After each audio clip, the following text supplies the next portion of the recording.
come to order. Clerk, please call the roll.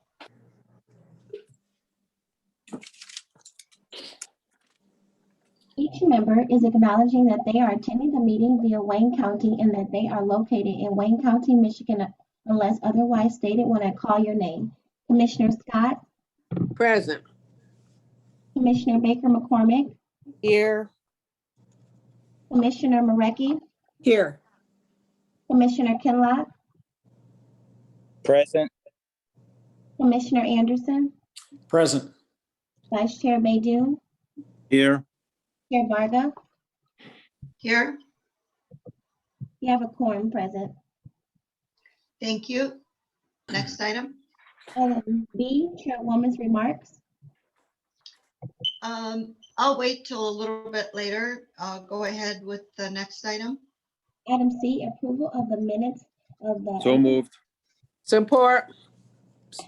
It's been moved and supported. Any corrections? All in favor, say aye. Aye. Aye. Anyone opposed? Motion carries. Next item, please.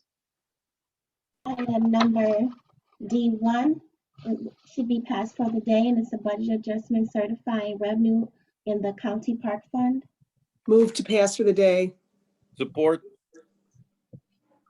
Been moved and supported. Discussion. It's not ready. We'll do a record roll call, please. Okay, Commissioner Scott, Yes. Commissioner Baker McCormick, Yes. Commissioner Marecki, Yes. Commissioner Kinlock, Yes. Commissioner Anderson, Yes. Vice Chair Baydoun, Here. Yes. Chair Varga. Yes. Motion carries. Moving to Thank item E1, budget adjustment requesting commission approval. Requesting commission approval of budget adjustment 2021-35, 124 reallocating expenditures in the general fund. Okay, this is for the prosecutor's office. Move to approve. Any discussion? Support. It's been moved and supported. Please call the roll. Commissioner Scott, Yes. Commissioner Baker McCormick, Yes. Commissioner Marecki, Yes. Commissioner Kinlock, Yes. Commissioner Anderson, Yes. Vice Chair Baydoun, Yes. Chair Varga. Yes. Motion carries. Moving to item E2, requesting commission approval of budget adjustment 2021-35, 126 reallocating expenditures in the general fund. Early Birch. Discussion.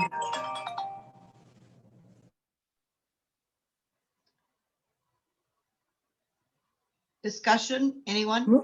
I'll move approval. Already, Support Anderson. it's been moved and supported. Please call the roll. Commissioner Scott, you're on mute. I'm sorry. Yes. Commissioner Baker McCormick, Yes. Commissioner Marecki, Yes. Commissioner Kinlock, Yes. Commissioner Anderson, Yes. Vice Chair Baydoun, Yes. Chair Varga. Yes. Motion carries. Moving to item E3, requesting commission approval of budget adjustment 2021-35, 105 certifying revenue in the county health fund. Well, that sounds really good. $700. I'll move approval. Support Anderson. It's been moved and supported. Please call the roll. Commissioner Scott, Yes. Commissioner Baker McCormick, Yes. Commissioner Marecki, Yes. Commissioner Kinlock, Yes. Commissioner Anderson, Yes.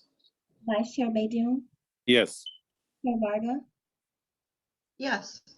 Motion carries. We will now move to the first page of the addenda.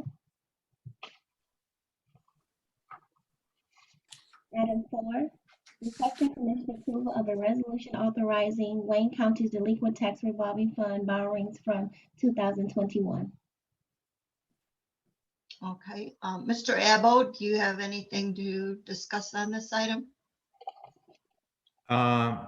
Yeah, I believe we have Carl Stafford on the call also. This is a routine item. It's where Wayne County purchases delinquent taxes of all the communities, and we issue bonds in order to meet that obligation. At this point in time, they are proposing an amount not to exceed $195 million, although we've been notified. The paperwork says 171 million is what they really expect to be borrowing, but we got an update from Carl just this morning where it may be as low as $166 million. The plan is a 10% pledge of our funds as additional security, and then they're going to borrow 100% of the delinquent taxes that remain. So that would be approximately 166, plus or minus, depend on as they finalize the numbers. Okay.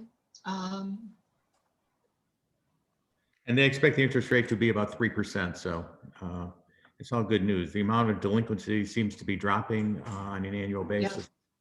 So that is good news for the county. Madam Chair, Commissioner Kinlock, move approval. Okay, Support any more Anderson. discussion on this item? I have a question. Mark, is Yeah. 3% pretty consistent what we've had other years? Yeah, it has been. It has been. Okay. I recall that when we Thank issued you. the debt for the jail, my recollection, it was 3.91%. So this is lower. This is actually considered a better risk than even the jail project. Okay. Thank you. Thank you. Any other questions No more questions, Madam Chair. already? I'm sorry, Chair, excuse me. Sounds good. It's been moved and supported. Please call the roll, Madam Clerk. I'm sorry, Chair, who supported? Yeah, who supported it? Anderson. Okay. Commissioner Scott? Commissioner Scott? Yes. Commissioner Scott? Yes. Commissioner Baker McCormick? Yes. Commissioner Marecki? Yes. Commissioner Kinlock? Yes. Commissioner Anderson? Yes. Vice Chair Baydoun? Yes. Chair Varga? Yes. Motion carries. Moving to item E5, requesting commission approval of the 2020 Wayne County Equalization Report as required by sections 34 and 37 of the General Property Tax Act. Thank you. Madam Chair. Scott, would you like to? Yes. I will withhold. I apologize.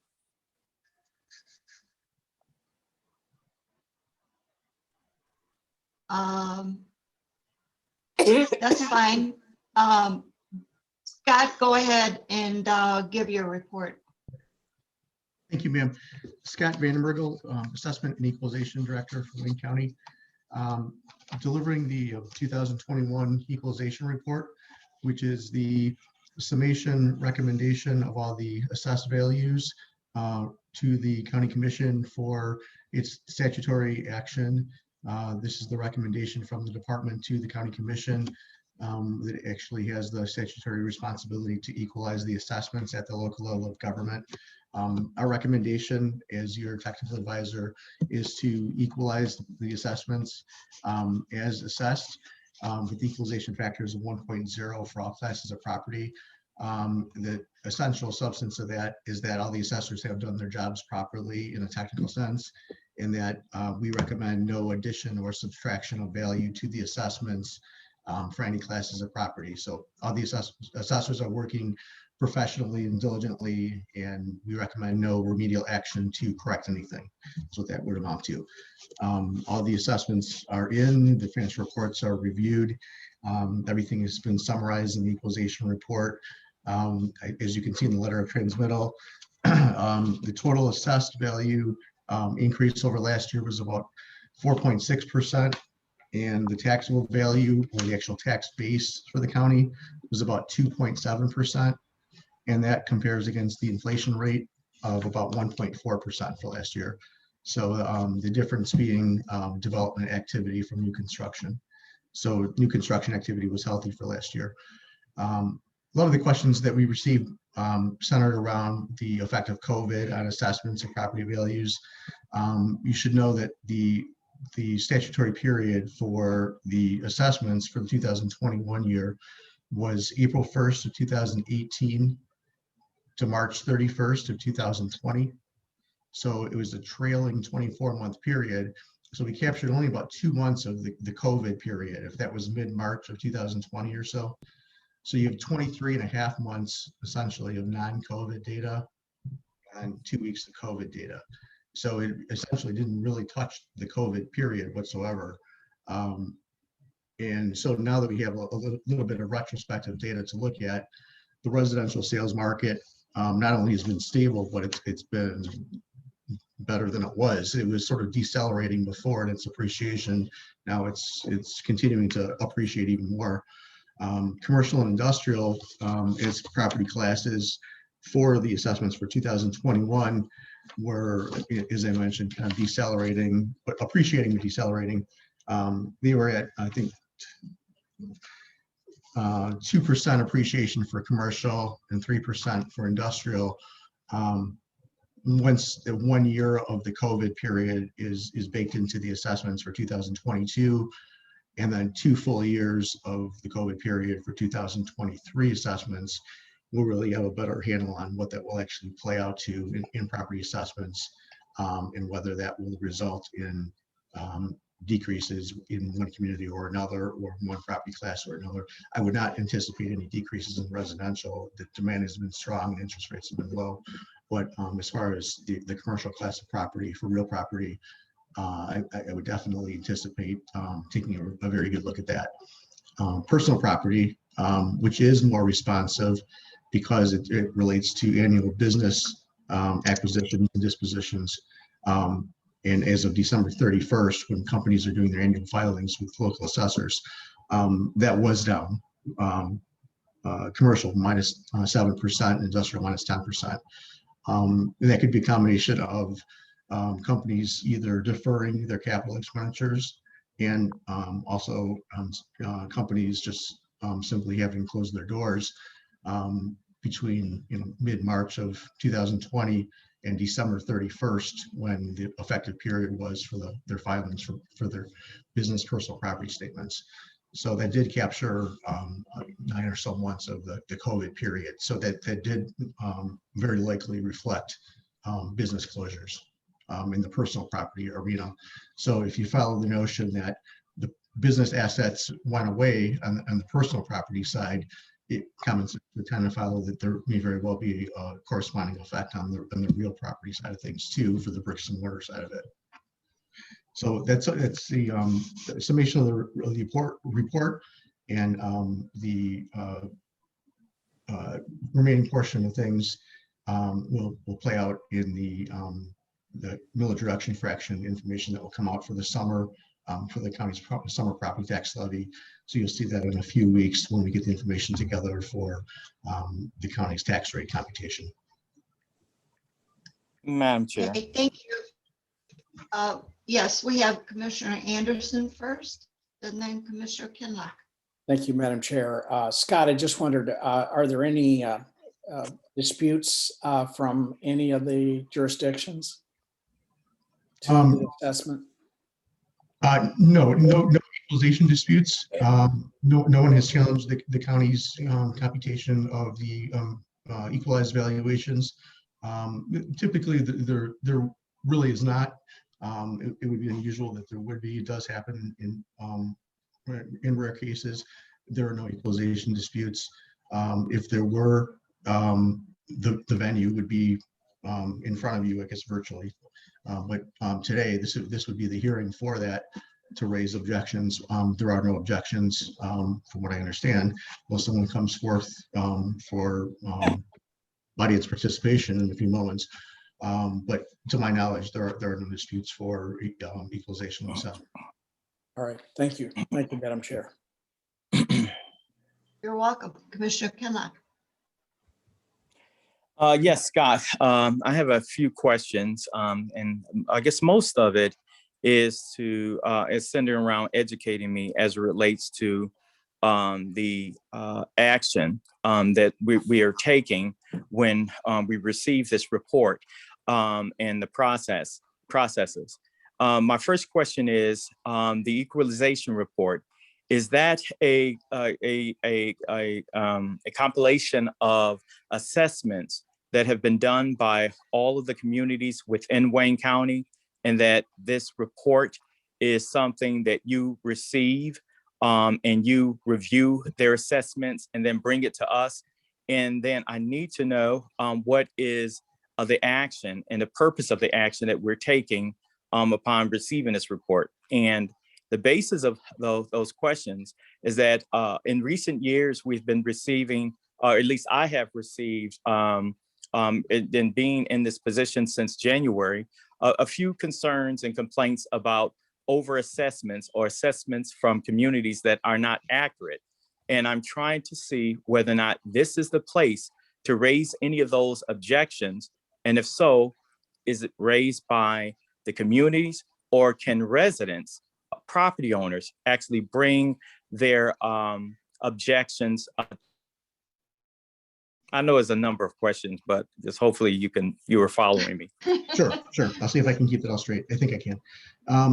The equalization report is a summation. It's a financial report. It's a summation of the local assessments as prepared and summarized to us in various forms at the local level of government for the 43 communities.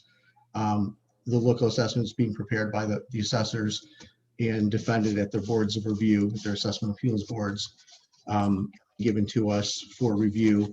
Some of it is simply, making sure that 1 + 1 = 2 in the financial reports, and making sure that everything is in good form and it's been reported properly, and that there's an adequate amount of reporting as it is required to be relative to the property classes, and everything has been properly accounted for tax abatements and so on. Having said that, where the county commission comes into the process is county equalization. Local assessing is obviously an executive branch function at the local level of government. County equalization is at the intermediate level of government, is actually a legislative branch, checks and balances form of review over the executive branch function at the local level of government. So it's kind of an unusual function where you have the intermediate level of government taking a look at the subordinate level of government and what it does for its property assessments. But the review process is really considering whether property in the aggregate for property classes is assessed at the statutory level of assessment. And when I say that, without starting to get off on a tangent, it's looking at property classes as a whole relative to each community and whether they're at 50% of market value. So if you said any random community, say Lincoln Park commercial, let's say Lincoln Park commercial, every individual assessment for every individual commercial property in Lincoln Park, individual assessments could be 60% of market value, 40% of market value, any random number. Not that they ideally should be, but they could be. But as long as the overall aggregate weighted average of everything together is at the 50% threshold, then it's considered properly equalized. Actually, it has to be between 49 and 50, but it's considered properly equalized at 50% if it meets that threshold. And that's where the review process at the county level takes place. So if that threshold has been met, regardless of where the dispersion is of the individual assessments, then the county Board of Commissioners, county commission in this case, has done its review and would then say that the property is properly equalized. I think getting to your point about individual assessments or individual concerns or complaints, the proper venue for that would be at the local level of review, at the Board of Review, which is the Citizens Appeal Panel. And then if there's dissatisfaction with the review process and determination from that process, to the state. Tribunal. Yeah, for the Michigan Tax Tribunal, exactly. So that's on an individual property basis. So there could be any number of individual assessments that are entirely out of line. I mean, not an ideal situation, obviously, but there could be individual assessments out of line, but the overall aggregate is in line. It's at 50%. And as long as that is, I mean, it's potentially, you know, we could argue that it's a flawed process. I probably actually would argue that, but nevertheless, that's the process. There's been a lot of argument about whether assessments are regressive or progressive, whether properties on the more or less expensive side of the economic spectrum are comparatively overassessed or underassessed. That's been a lot of the concern in the public right now. And the numbers typically have borne that out. But that is not really a proper, I don't want to say matter of concern. Maybe it's a proper matter of concern. It's not something that it's within the proper checks and balances purview of the county commission. It's more of a matter of the state tax commission's review of the process overall. Okay, so I'd like to ask you more questions about that, because I think it's about time for us to have an overarching policy conversation on how to remedy these overassessments when they're identified, even after it's already been certified within the tax certification process, property tax certification process. So thank you. You're welcome. And we actually have tried, and we have not, when in our interactions with the local assessors, we have not tried to merely just say, well, you're at the 50% or not at the 50% threshold. So, you know, it's all good, and, you know, move on to the next community. We've actually tried to be progressive with our statistical sampling techniques and give feedback to the local communities, regardless of whether there's any teeth in it, for us to mathematically evaluate the performance of the local assessors. We don't necessarily have, you know, a mechanism to have an awful lot of enforcement mechanism if they're at the aggregate level of 50%. But we've actually, you know, engaged the statistics to be able to evaluate how progressive or regressive, in other words, whether they're comparatively overassessing or underassessing for properties that are higher or lower valued. And then comparing those against other communities. Okay, Scott, one thing, and I'm gonna get off, so I'm gonna be stuck on this. One thing that I definitely want to do is probably talk to you about some sort of ordinance where, okay, we can't have teeth in it, but we can publicly post that we did try to suggest, and this is what our algorithm has determined, and post that information, make that, what you just said, make that information Sure. public. Yeah, I like that idea.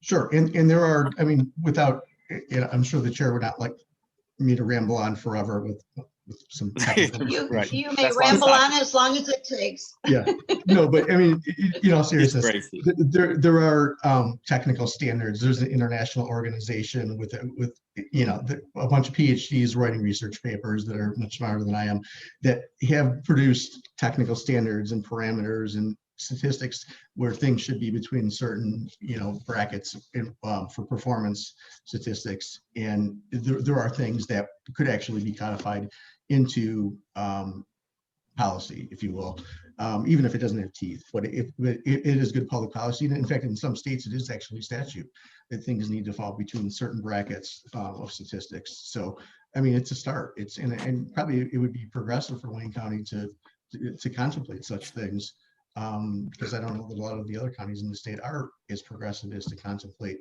such things and to really drive that policy discussion that would drive things in Lansing potentially to put the teeth into things. So I think that's a great notion. I'll be following up. Thank you. Thank you. Scott, would it be proper for you to perhaps send us links to where you think we should start looking? Commissioner Kinlock and I are very interested in following up on that idea. Yes, ma'am. I will do that. It's the organization is the International Association of Assessing Officers, IAAO, and I will follow up and I will make sure that the committee has that information through the commission clerk, and I will definitely make sure that everyone has that in their hands. I want to take a personal privilege and thank you, Scott, for helping my staff with something that we never thought that we could dig up information going back years and years and years ago. And we really appreciate you assisting in getting the information where we could not get it elsewhere. So kudos to you. Thank Oh, you. You're welcome. Yeah, there was sort of a fun research project to work with Mr. Horn at the City of Detroit and, dig down into the archives and try to help out a constituent and look at, assessments from 50 or 60 years ago and see what could be dug up from the recesses of the city. And, we had some success with that. So we were pleased to be able to help out one of our constituents. Madam Yeah. Chair, Um, to that point, yes. Yes. I just wanted to also say, I know Scott and I sat down some time ago to kind of go through the process. And I was just gonna suggest that for Commissioner Kinlock, because that was very informative and helped me understand the process. But to the Detroit reassessment that they went through, or we went through, I guess a year or two ago, has that been completely done at this point? Yes, the Detroit assessment was done, simply to answer your question, yes. It was done in the course of 3 separate tax years, 2017, 18, and 19. It started in 17 with the residential property class. It was in the industrial property class went on for the 18 assessment year. And then the third assessment year, the final one was the commercial property class, including downtown, for 2019 assessments. And so it was a 3-year phase cycle. But beginning with the 2020 year, that was the first year where everything was completely done. Actually, technically, it would be 2019, everything was completely done. And that was incorporated into the assessments where the records were updated and the records were reviewed and brought forward. Thank you. You're welcome. Thank you. Commissioner Baker McCormick, I had you next on the list. Does that finish your question? Okay, well, just to clarify, the Detroit reassessment and looking at what was done in, I guess, 2020, had in your eyes, from what you see, do you believe that we are where we should be on the assessed values? Well, I think that the assessed values are always a work in progress. And I don't think anyone had either the formal or informal goal that the assessments would come out of the reappraisal process with being perfect. That's not to say that anyone escapes accountability for good assessments, but when there's generally a mass appraisal process, and when properties are up in a reappraisal process, there's an individual property review, but there is not an internal property inspection to protect taxpayer rights and to not have this notion of intrusiveness in taxpayers' homes and the residential side of property in particular. It's an imperfect process, and especially when you're covering 140 square miles of a large city like Detroit. The notion was that the assessments would get much, much better with the initial year of the reappraisal application to the assessment roll. And then in successive years, they would get better and better with time and refinement. And the data has actually borne that out. The data did bear out the fact that they were not perfect. They were better than they were pre-reappraisal. They were, better but imperfect, but getting better with time. And that was in fact what the expressed goal was, to measure improvement over time over the next several up to 5 years. And the assessments mathematically, the data has borne out that the assessments have been getting closer and closer to the mark. with more time, with more refinement. So neighborhood boundaries were moved around, and as data was put in proper buckets, or land values were adjusted in one neighborhood versus another, or properties were reevaluated because of physical condition or any number of different factors that are case specific. All those things were considered, and things continue to get better. But no, it's intrinsically an imperfect process because it's mass appraisal. And I mean, we have 8 people in our department, including me. City of Detroit is the largest department in the state, is about 100 people, if that. But it's covering 140 square miles, and it's an incredibly complex process, and it covers a lot of geography. So it's a very daunting task, and it's very, very technical. And I mean, it's a very important process because it's very near and dear to people's pocketbooks, and it's, you know, it's the right to have a fair and equitable assessment. It's, you know, it's something to be taken very seriously, but it is an imperfect process that does need, you know, an awful lot of you know, very diligent people putting an awful lot of serious thought and effort into, and I believe that that's the case. But I don't think that it will ever be something that anyone can just, you know, set their pencils on or rest on. I think that, you know, having novel and diligent efforts for continuous improvement is definitely something that's definitely you know, good policy and, you know, good execution.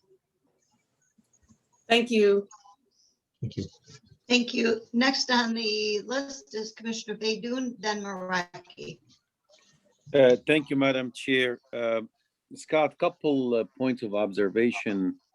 I guess in a form of a question, does this report, I mean, how do you take into consideration the cases that have been appealed to the state level, to the tax tribunal, Scott? As you know, people appeal their taxes, and for the benefit of my colleague, Commissioner Kinlock, every homeowner in Wayne County and in the state of Michigan receives a tax assessment notice every March, and you have an opportunity to appeal your assessment in front of your March Board of Review in every township and city in Wayne County.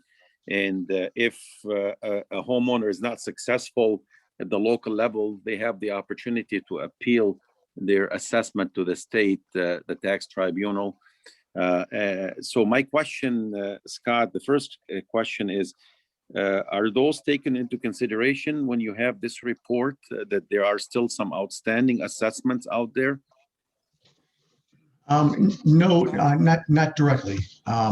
This looks at the properties as they are assessed for the current tax year, and it considers this. In this case, it's just equalizing the brand new assessments.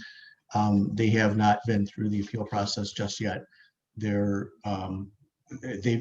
been through the March appeal process only, but there hasn't been a conclusive determination through the entire process.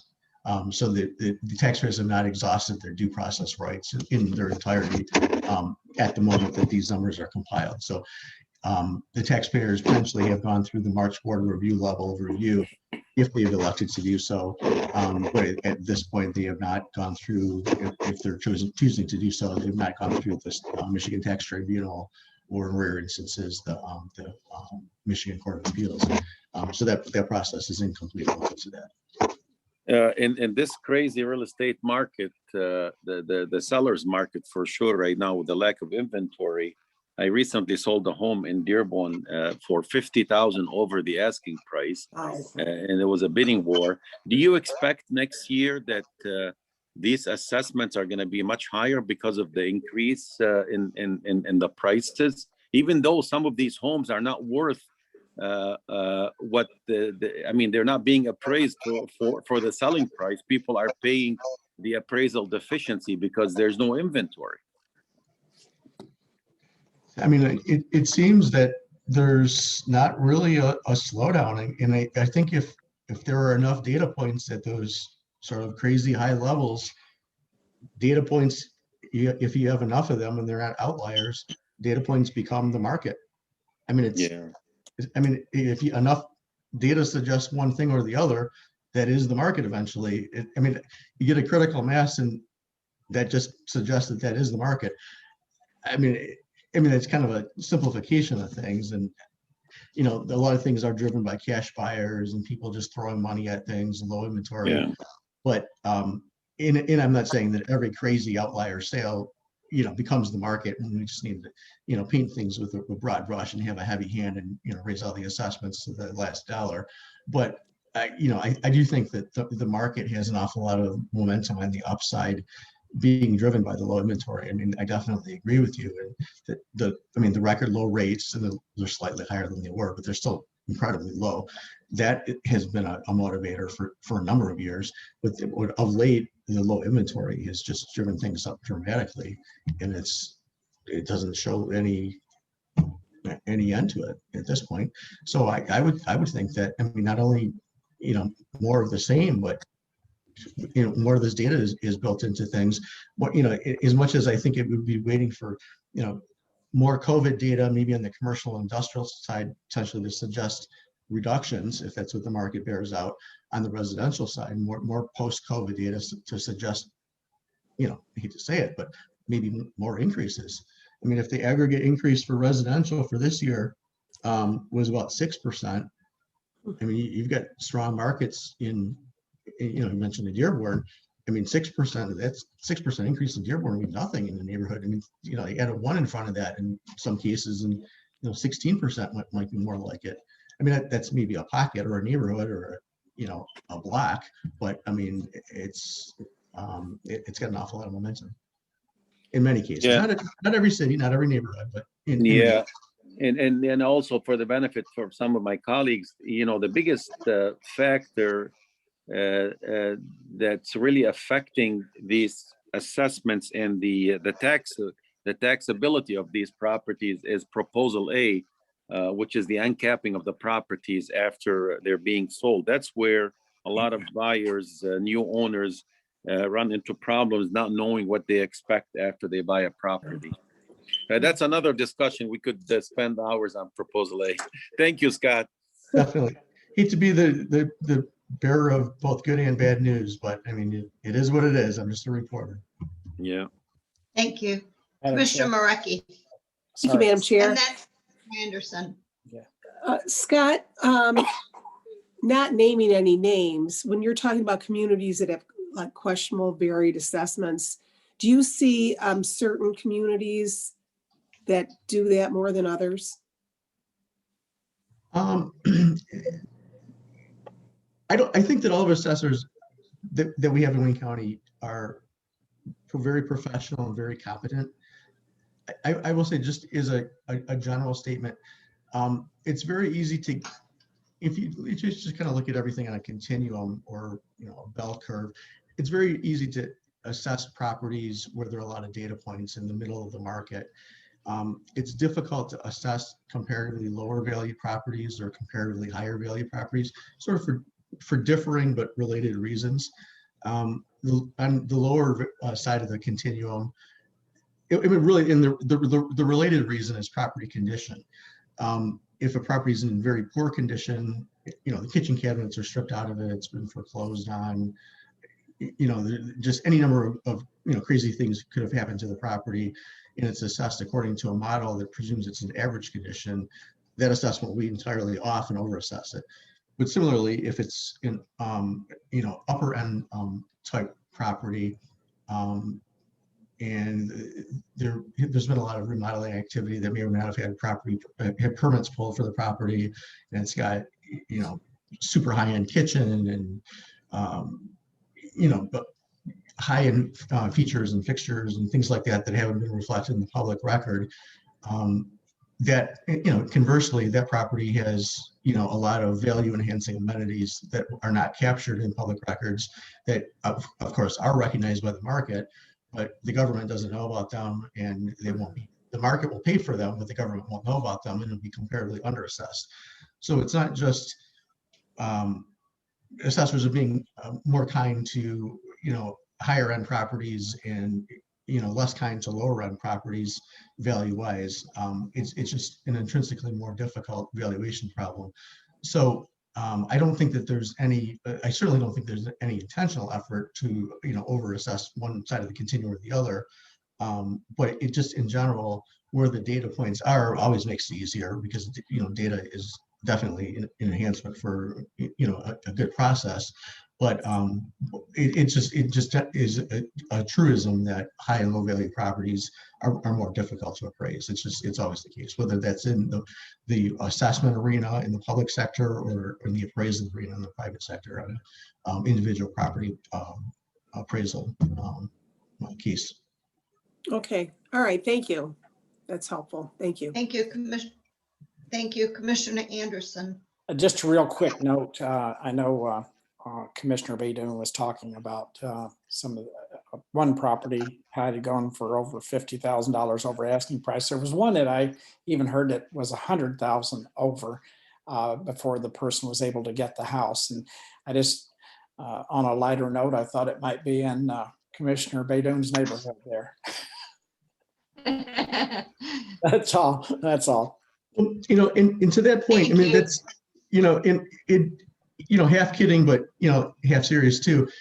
We've engaged, and I kind of touched on it a little bit earlier, some of those things that are just where someone just has to have a house for whatever reason. They fall in love with the house. They just want the location. They have, they won the lottery. They made a good return on the stock market, whatever reason they have. If a single data point is an outlier, if it just doesn't have any relationship to the rest of where the data falls, we've considered more progressive, as I mentioned earlier, analyses for how we're looking at the data. So maybe in the old days, if you will, we would have just lumped all the data, and if it was a willing buyer and a willing seller, we might have painted it with a very wide brush and said, well, two buyers came together, that must be a good sale, and that's part of the market. Now we've looked at things like looking at standard deviations from the mean or the median and the distance that something falls. And if it gets farther and farther out from the central tendency for where the data is falling, we have begun using other techniques to get rid of those outlying data points so that they're not influencing the assessments, and we're putting things for the middle part of the central tendency, the middle part of the data. So we're trying to not use data points that don't seem to subscribe to the rest of the data, or not have a disparate influence on the middle parts of the data.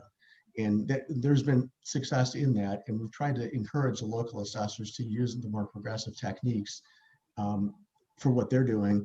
And by and large, the way the assessors get their assessment increase or decreases, the raw percentages that they have to work within on an aggregate basis for the property classes, is from us.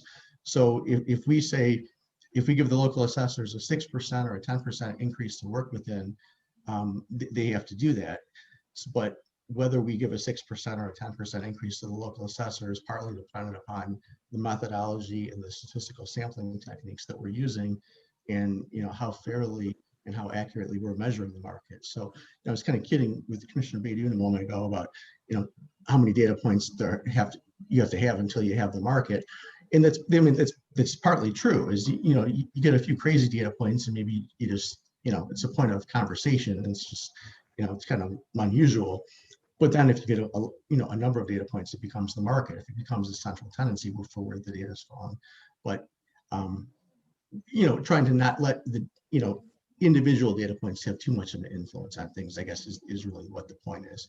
So we've tried to consider the notion of individual observances of data points versus where things are really characteristically falling over time and over broad areas and over broad communities.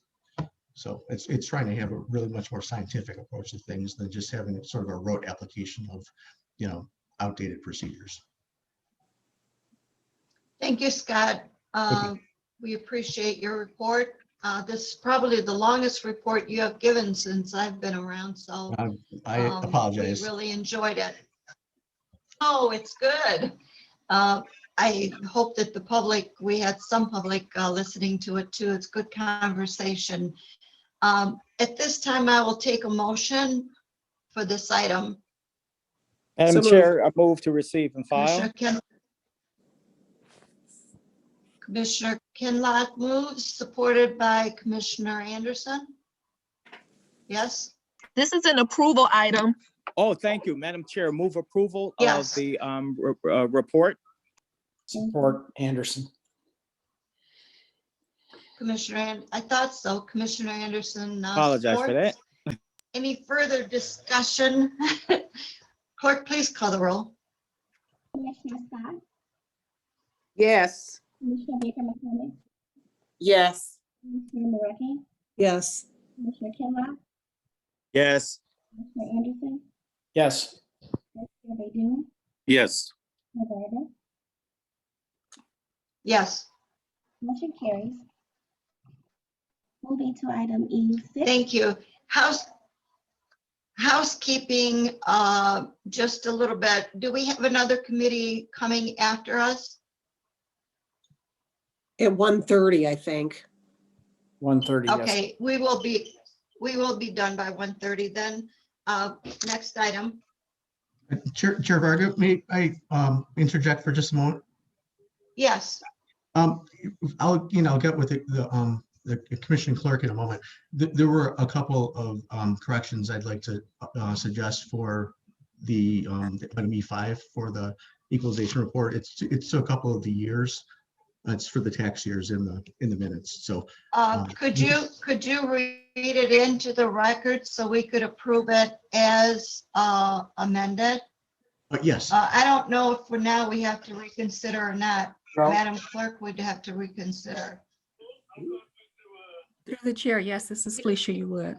Hey, brother, how are Okay. And I'm sorry, Scott, can you say again, what's the issue?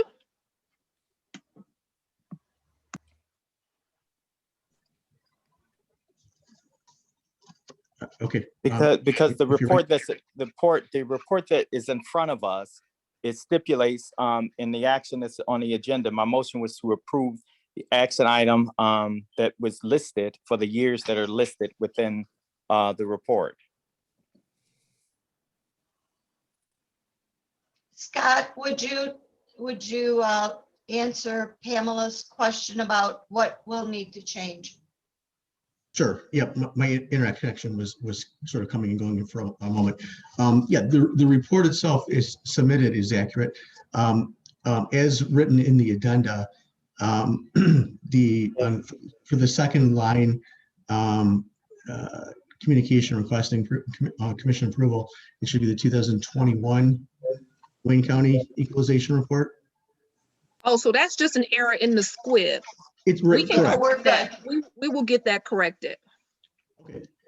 And We're then good. and then similarly on about the 6th or 7th line, County of Wayne it should say the 2021 tax year.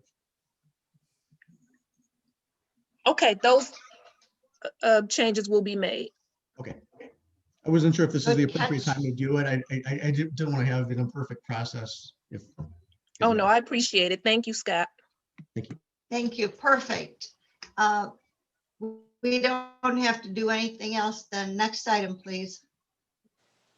Item E6, requesting commission approval of the Charter County of Wayne fiscal year 2019 to 2020 deficit elimination plan in compliance with sections 5.171 of the Home Rule Charter for the County of Wayne.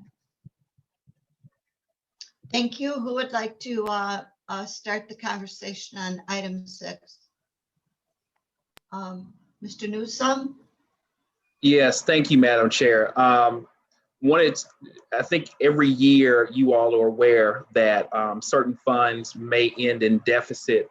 When we submit our qualifying statement along with the F-65 to the state after the completion of the audit, 6 months after the fiscal year end, the state will then correspond with us and explain to us which per their regulations, which of the appropriated funds are in deficit, and we then have to present a deficit elimination plan for those funds that are in deficit.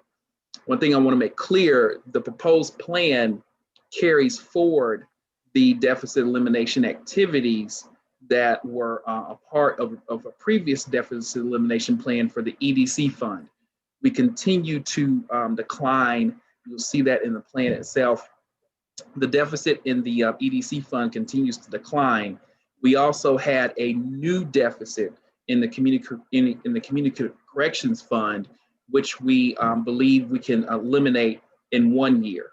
So the proposed plan is really a carry forward of the deficit elimination activities for the EDC fund, as well as activities to address the deficit in the community corrections fund, such that even though we have 5 years to address that community corrections fund deficit, we plan to do it within a year. And we've also included in the plan a high level kind of action plan to make sure that we don't run into the situation again in community corrections.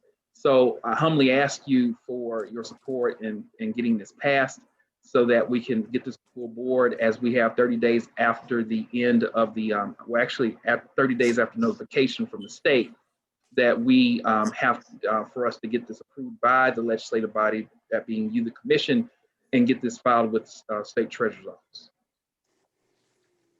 Thank you. Any discussion? I have a question. Commissioner Marecki?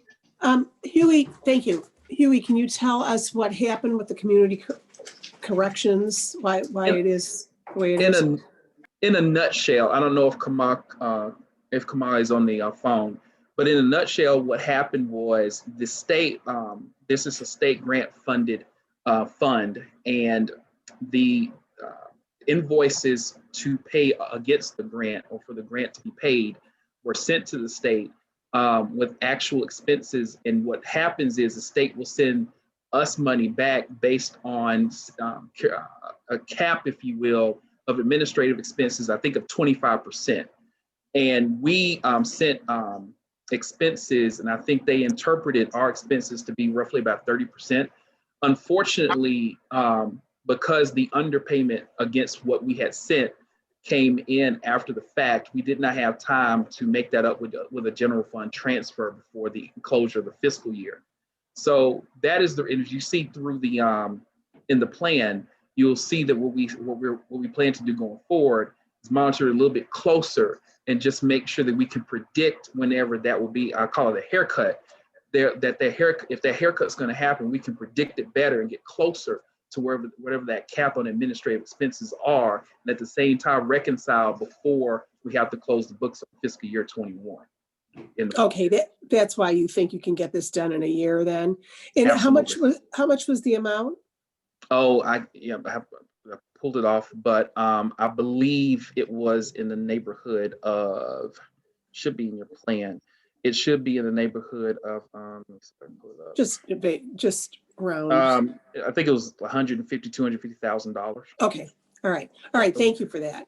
Thank you, Not a Madam problem. Chair. Thank you. I'd like to call on Felicia Johnson. Good morning. Good morning. Thank you, Chairwoman. Just a point of clarification. Huey, you just mentioned that this plan carries forward the deficit for the Economic Development Corporation. And as you know, some of the questions we inquired as staff was regarding the inclusion of that. Now, the plan we received, the documentation the commission received, is a cover letter and then a 1 page, which I take the 1 page is the actual plan, but that 1 page does not mention in any way the EDC. So how is it that it's carrying forward? Because you indicated this plan carries forward if it's not actually mentioned in the document that's before the commission. Well, I think there's some clarification to be made, because what we did was, in theory, the community corrections fund is the one in which we are actually submitting a new plan. And so we had submitted and gotten approved a plan for the EDC fund, which continues, then that deficit continues to decline. So because of that, there wasn't a new submission for EDC fund per se. Okay, so to be clear, what's before the commission now only includes the community corrections plan, Correct. Even though the cover letter in which you just stated that it's a carry forward, but there's nothing that's being approved today that actually carry forwards the EDC deficit. So we have multiple deficit elimination plans that are currently effective for the county? Yeah, because nothing has superseded the previous deficit elimination plan for the EDC fund. It's still active. So in the transmittal letter, when it says that this plan, when it's approved, will replace the current cap, how is it then two plans in existence if this is a replacement? Maybe it's a semantics issue. My understanding is that we don't necessarily have to submit a new plan for the EDC fund. And so that's probably the reason why that was put into the transmittal letter. Felicia, this is Mark Abbo, if I might interject. We've had discussion with the CFO about this, and the arrangement was that the approval for this item would be subject to a correction that would be presented to the full board before the meeting on Thursdays to incorporate economic development into the plan, so that it would include everything that the state has indicated is in deficit with the last correspondence from them. Correct. Is that correct, Huey? That is correct. That's what we agreed to. So, and that would, and again, that would be my understanding. Correct me if I'm wrong, Mark. That would be for clarification.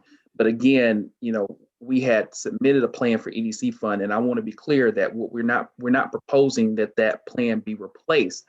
It says that plan continues to be executed, and we're forecasting that the EDC fund would be out of deficit in fiscal year 22. You just included in your correspondence to the state about dealing with these deficits. Right. Okay, Mr. Newsome and Mark, would you please make sure that the language that we are going to be getting is Clear. approved by Yes, Felicia Johnson, please? absolutely. So no one has any concerns coming up on Thursday when we do meet on this again. Thank you. Commissioner, somebody wanted to move the item? Move, Madam Chair, approval of the amendment. Subject to correction. Move to approve the amendment, subject to the correction and clarity. Support. It's been moved and supported. We better call record roll call, please. Commissioner Scott, Yes. Commissioner McCormick, Yes. Commissioner Marecki, Yes. Commissioner Kinlock, Yes.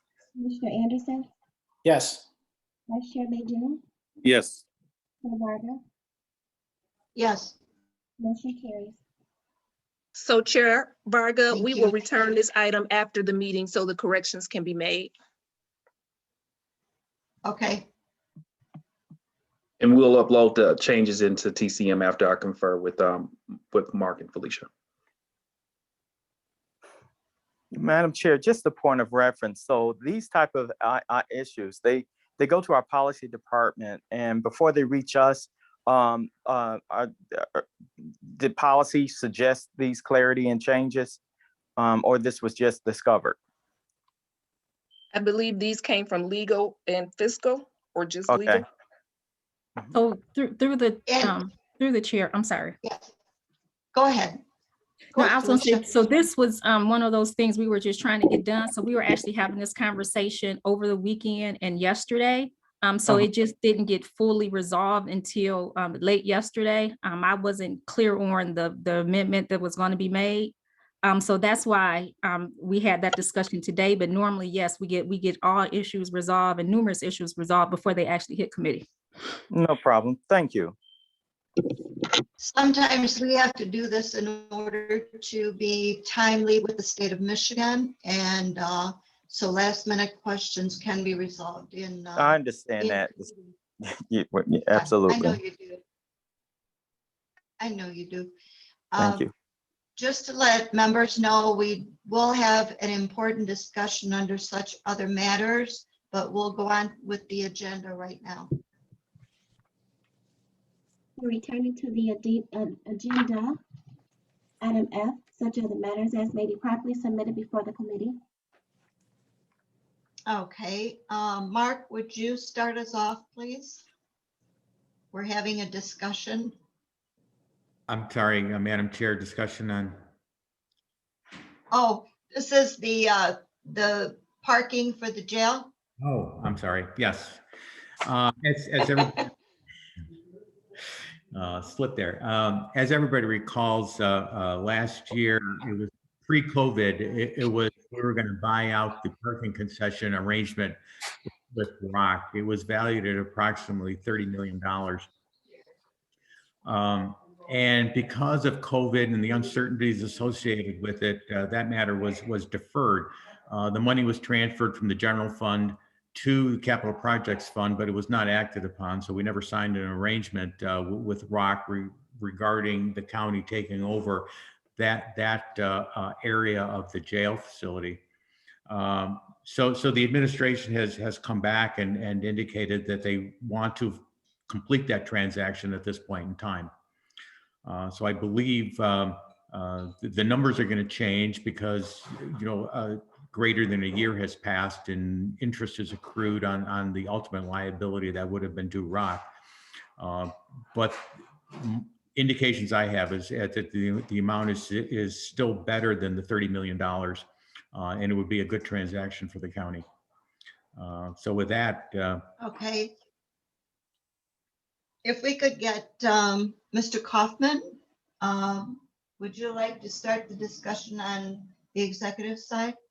Yes, thank you, Madam Chair. Good morning or good afternoon, everybody. Yeah, we're seeking approval of an amendment to the parking concession agreement. The county would owe $30 million at substantial completion, which is slated for August of 22. And there's just so many reasons why it's better for the county to own and run the parking concession than Rock. I could spend a half hour listing all the benefits.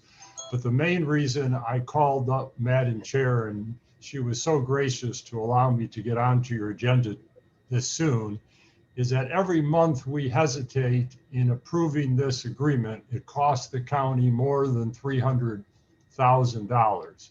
So I think all the reasons are good for the county to pay this off and take control of it.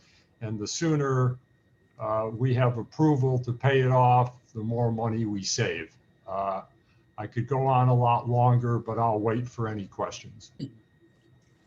Okay, the document's not ready right now, but this will be on immediate effect at the next meeting. So we wanted to discuss it before it goes to the full commission. Commissioner Anderson, Commissioner McCormick, in that order. Thank you, Madam Chair. I actually want to agree with Mr. Kaufman. I believe it's, and what has been said already, it's a win-win for the county. And I'm 100% in favor. I just wanted to say that. Thank you. Thank you. Commissioner Baker McCormick. Thank you, Madam Chair. Just to clarify, I know when we discussed this before, the main issue was making sure that we had access to parking, not only for staff and others, but also to ensure that the public had parking. And I just wanted to clarify, if we don't purchase this property, what could be the result? And if we do, when we do, I should say, what are we looking at charging the public to park, or are we looking at charging at all? So those are all very good questions. This agreement has nothing to do with the amount of parking spaces that we have already designed and will be built into the CJC, the Criminal Justice Center. It's merely about who's going to run it. If we don't pay this off, ROC runs it from the time we open it until we pay them off $30 million at an interest rate of prime +1.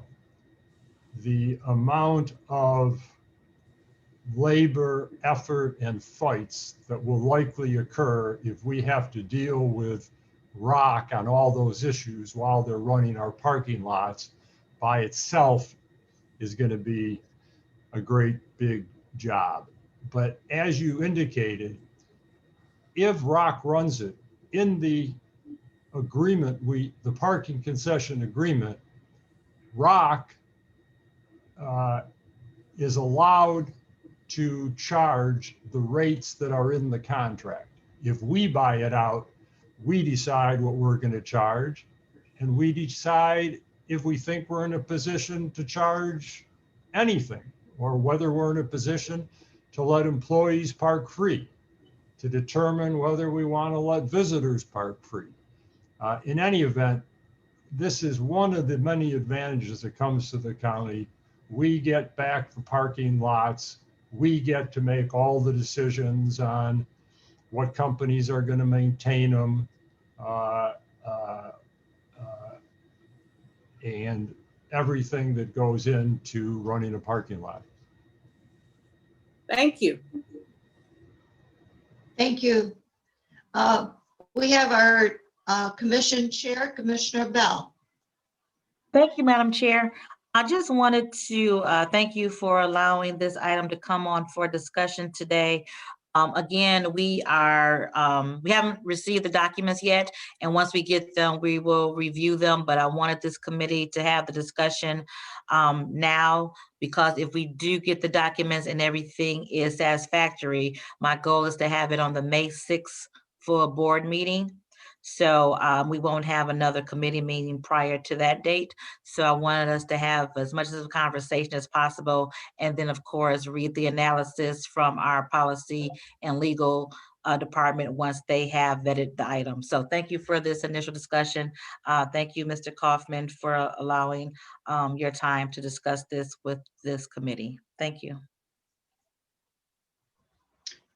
Thank you, Madam Chair, for sending it to us so we have a heads up. And Mr. Kaufman, I'm sure we will all be looking forward to the discussion to see how we can eliminate or charge much less to our employees for parking, as that has been a big issue with all of our employees, actually, the parking as well as the public.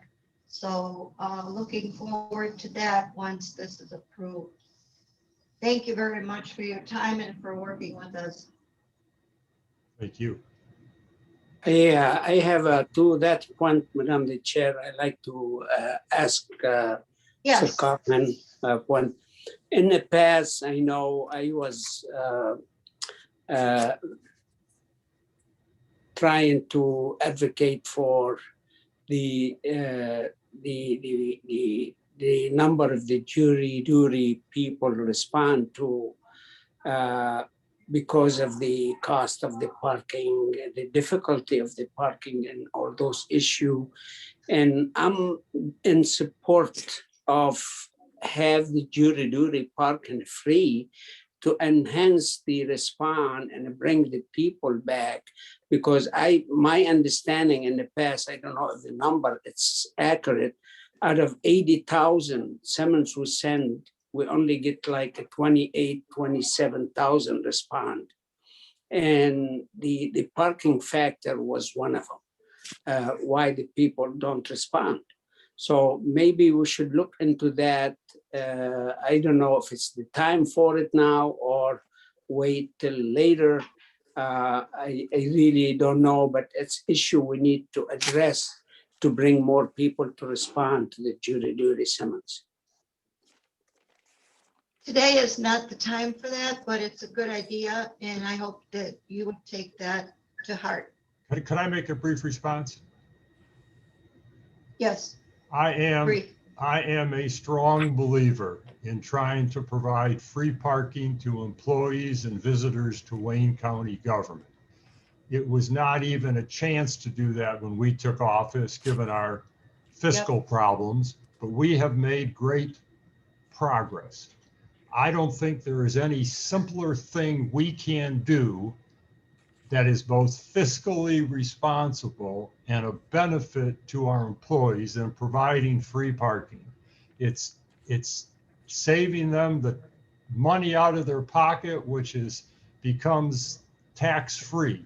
So we are doing everything we can to minimize and maybe eliminate the cost of parking at the CJC, and hopefully as we go forward, we can expand that. It's just a question of finances, and to me, it's one of the highest priorities. Excellent. Thank you. Thank you. I appreciate that. Thank you. Very well said, and we totally agree. I'm sure all of us will agree. Thank you very much, and thank you for your leadership on that, Mr. Kaufman. Thank you.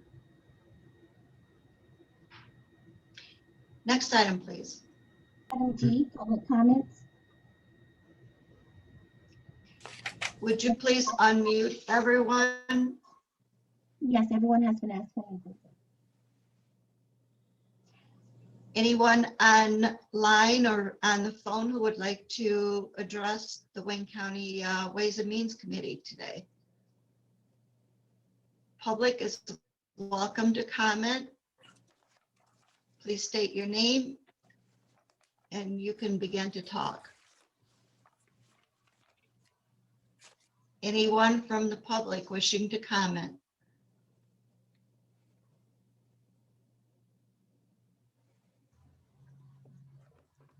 Did we receive any emails? No emails.